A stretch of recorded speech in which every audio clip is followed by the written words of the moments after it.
ආයුබෝවන්. ඉතින් ඔන්න මේ ප්‍රකාශය කරන්නේ සෑහෙන කාලයක් ඉවසන් ඉඳලා බැරිම තැන. ඒ කියන්නේ අවශ්‍ය නැහැ. නමුත් මොකද මම එහෙම කවදාවත් එහෙම දේවල් කතා කරන්නේ නැහැ. මේ ෆීල්ඩ් එකේ හැටි මිනිස්සුන්ගේ කැපිලි කෙටලි අපිට වෙනස් කරන්න බෑ. නමුත් මම දැක්ක ජින්ජර් පෝස්ට් එකක් දාලා තියෙනවා ෆ්ලෑෂ්බැක් ඔෂාන් ෆර්නැන්ඩෝ ගැන. ඔහු මෙන්න මෙහෙම පුද්ගලෙක් කියලා. ඒක ඇත්ත සාතික ඇත්ත. ඔක අද ඊයේ නෙමෙයි මට කරන්නේ. මම දැනුවත්ව මට කීප දෙනෙක් කියලා තියෙනවා මාව යෝජනා කරපුවාම හවල් පුද්ගලයා ඒකට කැමති නැහැ කියලා. ඒක රිජෙක්ට් වෙන කෙනෙක් කට්ටිය දාලා දාගන්නවලු. කමක් නැහැ. ඒක දාගත්තට යාලා සංවිධානය කරන ෂෝ එකක ෆ්ලෑෂ්බැක් සංවිධානය කරන ෂෝ එකක ඒකට එන්න කැමති ආටිස්ලා දාගන්න පුළුවන්. ඒක ප්‍රශ්නයක් නෙමෙයි. මොකද ඒක යාලගේ choice එක. හැබැයි මේ වෙන සංවිධායකයෝ සංවිධානය කරන දේවල් වලට මේ මිනිස්සු ආසෙහින්දා අපි යෝජනා කරනවා නම් ඇයි මේ මිනිස්සු එතකොට ඒකට අකමැති? ඒක හරි වැරදි. මොකද ඒක සමහර විට ඒ මනුස්සයාගේ මට විතරක් නෙමෙයි සමහරට මාසෙම කඩි වෙන්න පුළුවන් ඒ මනුස්සයාගේ ෂෝ එක. ඒකෙන් ගොඩාක් දේවල් හිතේ ඇති. මොකද කලාකාරයා කියන්නේ එයාගේ වෙන රස්සා නැහැ යාට. එයාගේ සින්දු කියන එක තමයි එයාගේ රස්සාව. සමහරට වෙන ආදායම් මාර්ගයක් නැති වෙන්න පුළුවන්. ඉතින් ඒ වගේ කුජීත වැඩ කරන්න හොඳ නැහැ. ඒ කට්ටිය ප්‍රවීණයි කියාගෙන මම ප්‍රවීණ නම් අපිත් ප්‍රවීණයි. අපි අවුරුදු 25ක් විතර අපිත් මියුසික් කරනවා. අපි චිත්‍රපට වල ඉඳලා ගත්තාම මම සින්දු 150ක් විතර මාත් කියලා තියෙනවා. ඔය එක කාලේ සමකාලීන වෙනා ඒ ටික අපිට වැඩිවල් ඇති. නැතුව මේ දක්ෂතාවයක් කියන එහෙම එකක් නැහැ ඇත්තටම. ඉතින් මම කියන්නේ එහෙම කරන්න එපා. මම දැක්ක ජින්ජර් දාලා තියෙන පෝස්ට් එකක් පව් අවංකෝ.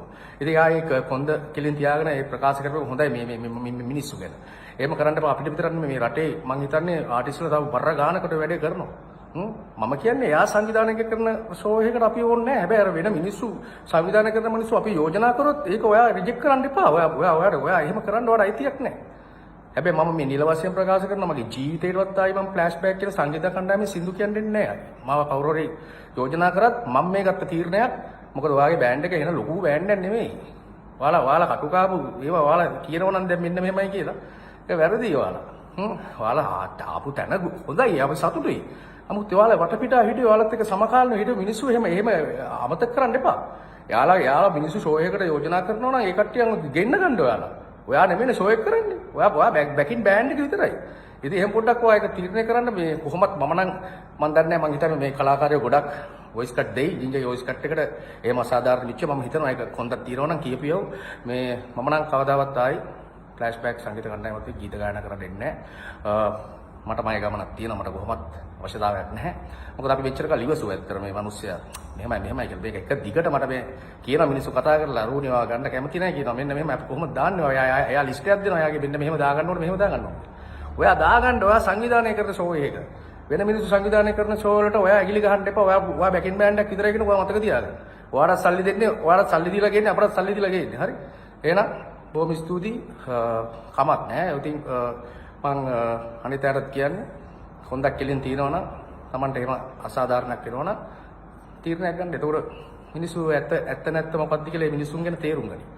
මොකද තව කෙනෙක්ගේ බඩට ගහන එක ඒක කලාව නෙමෙයි.